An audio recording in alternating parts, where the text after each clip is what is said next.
En el silencio de la historia, cuando los siglos se doblan ante la eternidad, la voz de Dios continúa resonando. La promesa hecha a Abraham no se detuvo con su muerte, sino que siguió fluyendo, como un río invisible que atraviesa generaciones. Este es el relato de Isaac, hijo de la promesa, y de Jacob, aquel que luchó con Dios y fue transformado. Una historia de fe, engaño, redención y propósito divino. Un recordatorio de que Dios no olvida sus pactos y que su plan se teje incluso a través de los errores humanos. El nacimiento de la promesa. Abraham había esperado toda su vida por un hijo, un heredero que llevara su nombre, y la promesa del Altísimo. Pero los años pasaron, y la esperanza se volvió débil. Sara envejeció, y su vientre permaneció estéril. Sin embargo, cuando el hombre ya no puede, Dios actúa. Un día, bajo el calor del mediodía, 3 misteriosos visitantes se acercaron a la tienda de Abraham. Eran más que simples hombres. Portaban la voz del cielo. Uno de ellos habló con autoridad divina y dijo: «El próximo año, Sara tendrá un hijo». Sara rió. Rió desde su incredulidad, porque sus años de juventud habían pasado hacía mucho. Pero el Señor respondió: ¿hay algo imposible para Dios? Y así, en el tiempo señalado, Sara concibió y dio a luz a Isaac, cuyo nombre significa risa, porque de la duda brotó la alegría y de lo imposible nació la promesa. El tiempo pasó, y Abraham fue sepultado junto a Sara. Isaac heredó no solo sus riquezas, sino su alianza con Dios. El Señor se le apareció y le dijo: «No temas, porque yo estoy contigo y bendeciré tu descendencia como prometí a Abraham». Isaac habitó en la tierra de Gerar, y allí conoció a Rebeca, mujer de belleza singular y corazón noble. Su encuentro fue obra de la providencia. El siervo de Abraham, guiado por la oración, la encontró junto al pozo, justo como había pedido una señal al cielo. Rebeca dejó su tierra y su familia y se unió a Isaac. De esa unión nacieron 2 hijos gemelos, Esaú y Jacob. Desde el vientre, los dos luchaban, y el Señor dijo: «2 naciones hay en tu seno, y el mayor servirá al menor». Esaú nació primero, cubierto de vello, cazador, impulsivo. Jacob vino después, sujetando el talón de su hermano como símbolo de su destino. Su nombre significa el que suplanta. La bendición robada. Los años pasaron, e Isaac envejeció. Su vista se nubló, y la muerte parecía cercana. Decidió bendecir a Esaú, su hijo mayor, según la costumbre. Pero Rebeca, recordando la profecía de Dios, ideó un plan para que Jacob recibiera la bendición. Con pieles de cabrito sobre sus brazos y el olor de su hermano, Jacob se presentó ante su padre. Isaac dudó. La voz es de Jacob, pero las manos son de Esaú. Y después de bendecirlo, el destino cambió para siempre. Cuando Esaú regresó y descubrió el engaño, su ira fue tan grande que juró matar a su hermano. Jacob huyó hacia la tierra de Harán, buscando refugio en casa de su tío Labán. El encuentro con Dios en Betel. Esa noche, solo y temeroso, Jacob durmió en el desierto, con una piedra por almohada. Pero el cielo no había olvidado su nombre. Tuvo un sueño, una escalera que tocaba la tierra y se elevaba hasta el cielo, con ángeles subiendo y bajando por ella. Y en lo alto, el Señor le habló: «Yo soy el Dios de Abraham y de Isaac. La tierra en que estás acostado te la daré a ti y a tu descendencia. En ti serán benditas todas las familias de la tierra». Jacob despertó asombrado y dijo: «Ciertamente el Señor está en este lugar, y yo no lo sabía». Llamó a aquel sitio Betel, casa de Dios. Y allí prometió: «Si Dios me guarda en este camino y me da pan que comer y vestido que vestir, el Señor será mi Dios, el hombre que luchó con Dios». Jacob prosperó en la tierra de Labán, se casó con Lea y Raquel, y formó una gran familia.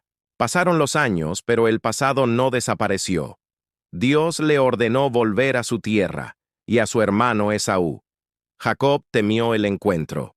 Una noche, antes de cruzar el río Jaboc, se apartó solo para orar, y allí un hombre misterioso lo enfrentó. Lucharon toda la noche, hasta que el alba comenzó a brillar. Jacob no lo soltó y dijo, «No te dejaré ir hasta que me bendigas». Entonces el hombre, una manifestación divina, le dijo, «Tu nombre ya no será Jacob, sino Israel, porque has luchado con Dios y con los hombres, y has vencido». Esa noche, Jacob quedó marcado para siempre, cojeando pero transformado. La lucha no fue por victoria, sino por redención. El encuentro final y la reconciliación. Al amanecer, Jacob vio acercarse a Esaú con 400 hombres. Temió lo peor, pero cuando se encontraron, Esaú corrió hacia él y lo abrazó. Dos hermanos, separados por el engaño, unidos por el perdón. El orgullo se quebró y el amor restauró lo que la envidia destruyó. Dios había obrado en ambos corazones. Y así, la promesa continuó viva. Jacob se estableció en Canaán, y el nombre de Israel se convirtió en símbolo del pueblo elegido. El Dios de las generaciones. El Génesis no es solo historia. Es el relato del Dios que permanece fiel, incluso cuando los hombres fallan. De Abraham aprendimos la fe. De Isaac, la obediencia. De Jacob, la transformación. Dios no busca hombres perfectos, busca corazones dispuestos. La promesa se renueva en cada generación y su pacto sigue vivo hoy. Quizá tú también te sientes como Jacob, marcado por tus decisiones, luchando con tu pasado, anhelando redención. Pero recuerda, el mismo Dios que se reveló en Betel, que guió a Abraham y sostuvo a Isaac, también camina contigo. Y si hoy decides confiar en Él, aunque no entiendas el camino, descubrirás lo mismo que descubrieron ellos, que el Dios de las generaciones nunca deja de cumplir sus promesas. En cada generación Dios elige a un corazón dispuesto, uno que escuche su voz entre los susurros del destino, uno que vea luz incluso en medio de la oscuridad. Así como Abraham caminó por fe, Isaac confió en la promesa, y Jacob luchó con Dios. Ahora surge un nuevo nombre, un nuevo capítulo. José, el hijo amado, el soñador, el instrumento de la providencia divina. En él veremos que incluso la traición, el dolor y el olvido pueden convertirse en parte del plan de Dios. Porque cuando el hombre parece haber perdido todo, el cielo sigue obrando, silenciosamente, con propósito eterno.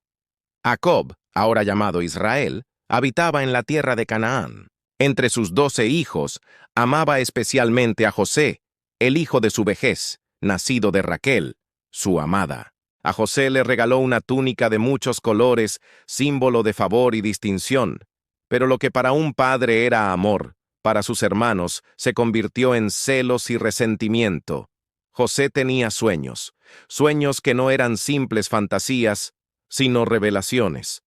Una noche contó a sus hermanos, «He aquí, estábamos atando gavillas en medio del campo, y mi gavilla se levantaba y quedaba erguida, mientras que las vuestras la rodeaban y se inclinaban ante la mía. Ellos se miraron con ira. ¿Acaso reinarás sobre nosotros?» Pero los sueños continuaron. Otra vez José habló. «He visto el sol, la luna y 11 estrellas inclinándose ante mí». Aún su padre lo reprendió, pero en su corazón guardó aquellas palabras. Un día, Israel envió a José a buscar a sus hermanos al campo. Ellos, al verlo venir con su túnica resplandeciente bajo el sol, dijeron entre sí, «Ahí viene el soñador. Matémoslo y veremos qué será de sus sueños». Lo tomaron y lo arrojaron a un pozo vacío. El miedo llenó sus ojos, pero el cielo permanecía en silencio. Porque incluso en el silencio, Dios estaba escribiendo su historia. Rubén quiso salvarlo, pero antes de que pudiera hacerlo, unos mercaderes ismaelitas pasaron por el camino. y los hermanos vendieron a José como esclavo, por 20 piezas de plata. Luego mancharon su túnica con sangre de cabra y se la llevaron a su padre.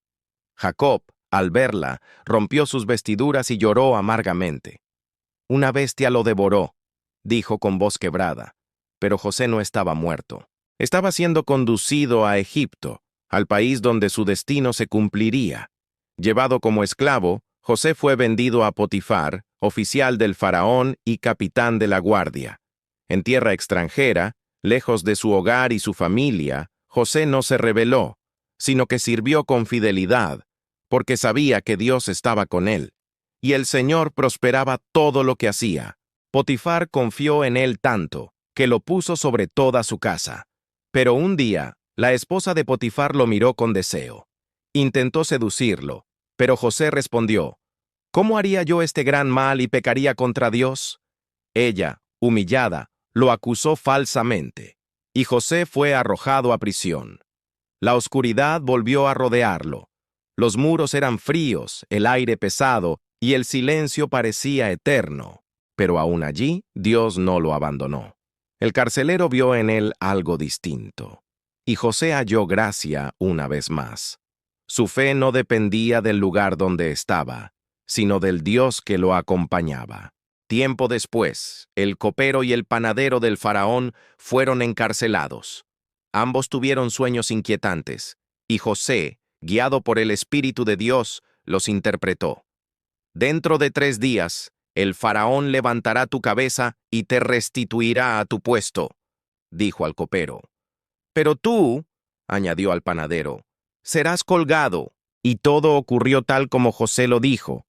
Antes de irse, pidió al copero: «Acuérdate de mí cuando estés delante del faraón». Pero el hombre lo olvidó. Pasaron 2 años. 2 años de silencio. 2 años de oración y paciencia. Hasta que un día, el faraón mismo tuvo un sueño, uno que nadie podía interpretar. En el palacio dorado del Nilo, el faraón soñó con 7 vacas gordas que eran devoradas por 7 vacas flacas, y 7 espigas llenas que eran consumidas por 7 espigas marchitas. El copero recordó entonces a José, y el faraón mandó traerlo del calabozo. Ante el trono, José se inclinó. El faraón le dijo: «He oído que puedes interpretar sueños». José respondió con humildad: «No está en mí. Dios dará respuesta de paz al faraón». Y el Señor reveló el significado. 7 años de abundancia vendrían sobre Egipto, seguidos por 7 años de hambre severa. El faraón, maravillado, reconoció la sabiduría divina en aquel joven hebreo. Y dijo: «¿Podremos hallar a otro como este, en quien esté el Espíritu de Dios?». Lo nombró gobernador de Egipto, segundo solo después del faraón mismo. Durante los años de abundancia, José almacenó grano en ciudades y graneros, preparando a Egipto para la crisis que vendría. Cuando el hambre llegó, se extendió por toda la tierra. Y desde Canaán, los hermanos de José descendieron para comprar alimento, sin saber que el hombre ante el trono egipcio era su propio hermano perdido. José lo reconoció, pero ellos no a él. Sus corazones se inclinaron ante su autoridad, cumpliéndose así los sueños de su juventud.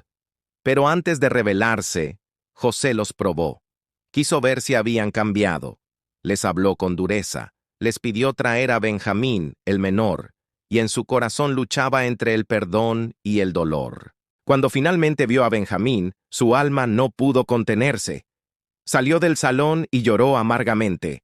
Luego volvió, y con voz temblorosa dijo: «Yo soy José, vuestro hermano, al que vendisteis a Egipto». Ellos quedaron sin aliento, temiendo su castigo.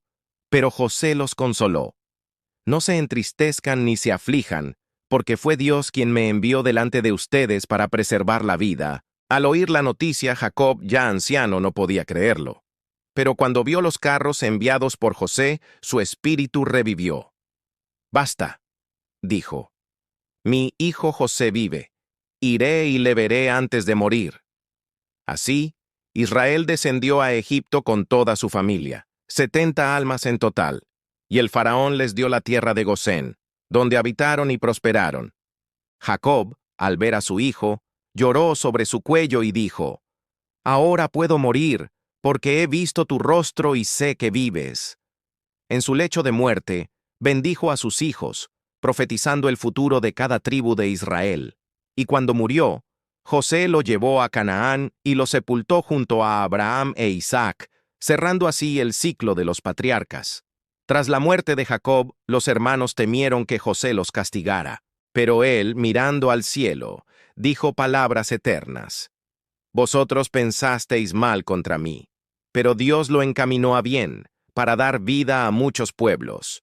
Con esas palabras, la historia del Génesis culmina no en tragedia, sino en redención. Dios había guiado todo, los sueños, la traición, el exilio y el poder, para cumplir su plan. El niño del pozo se convirtió en salvador de naciones, y los descendientes de Israel florecieron en tierra extranjera, preparando el escenario para una nueva etapa, el surgimiento de Moisés y la liberación del pueblo elegido. En la historia de José encontramos el corazón del Génesis, la fidelidad de Dios en medio de los misterios del tiempo. Cuando José fue traicionado, Dios estaba obrando. Cuando fue olvidado, Dios estaba preparando. Cuando todo parecía perdido, el propósito estaba naciendo. Así es el Dios de la Biblia. Teje su plan con hilos de dolor y esperanza hasta revelar su gloria en el momento perfecto. Quizá hoy tú también te sientes en el pozo, o en una cárcel invisible de miedo o soledad. Pero si confías como José, descubrirás que los sueños que vienen de Dios nunca mueren, solo esperan su tiempo. Porque lo que el enemigo planeó para mal, Dios lo convierte en bendición. Y como José, podrás mirar atrás y decir, Dios estuvo conmigo, incluso cuando no lo veía. Hemos recorrido el camino de la promesa, desde Isaac hasta Jacob, y de Jacob hasta José. Hombres imperfectos, pero elegidos por un Dios perfecto. Dios no se detuvo ante el engaño, la traición ni el dolor, porque su propósito siempre trasciende nuestras debilidades. La historia de Jacob nos recuerda que quien lucha con Dios sale transformado. Y la de José nos enseña que quien confía en Él, verá que todo dolor tiene sentido. A veces creemos que Dios está en silencio, pero el silencio de Dios no es ausencia, es preparación. Y cuando todo parece perdido, Él abre los graneros del cielo. Suscríbete para seguir caminando por las páginas vivas de la Biblia. Comparte este video con alguien que necesite esperanza y propósito. Comenta abajo. Aunque no lo vea, sé que Dios está obrando en mi historia. Y recuerda, el mismo Dios que caminó con Jacob y levantó a José, sigue escribiendo tu historia hoy.